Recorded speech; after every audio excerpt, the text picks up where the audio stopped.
sommes engagés en 2017 et nous avions un objectif de baisse d'émissions de CO2 de 15%, soit 11 000 tonnes de CO2 par an. Et nous avons clôturé finalement l'exercice fin 2019 avec une baisse de 19% d'émissions de CO2, soit 14 000 tonnes de CO2 en moins.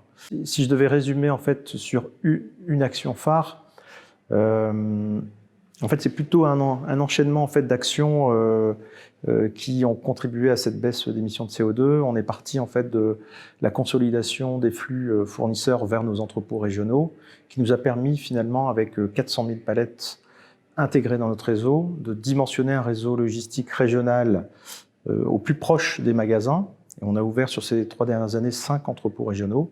Une fois donc qu'on a réalisé finalement ce réseau d'entrepôts, on a pu mettre une flotte de véhicules gaz et 50% de ces livraisons sont réalisées avec des véhicules gaz aujourd'hui pour un objectif fin 2021 de 80%. Vous voyez, donc on n'est pas au bout du chemin.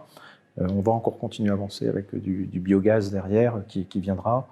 Donc ça, c'était vraiment la 3e action vertueuse. Et la 4e, c'est que comme on a densifié finalement notre réseau en reprenant de la volumétrie fournisseur, le transport Leroy Merlin est venu finalement prendre cette maîtrise pour créer des flux, contre-flux entre le transport aval et le transport amont. Donc un transporteur venait livrer nos entrepôts avec un fournisseur et repartait en contresens avec une livraison magasin, ce qui fait que le kilométrage d'approche était nul.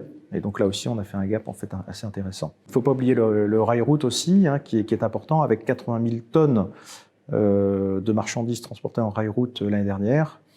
Et 2 autres sujets aussi qui peuvent aussi être intéressants, c'est la mise en place d'une reverse intelligente avec des outils comme Opaline ou Magic Pallet, puisque les entrepôts régionaux maintenant sont actifs. Leroy Merlin est une entreprise engagée en termes de RSE et le logo en fait vert en fait est la fierté de l'entreprise.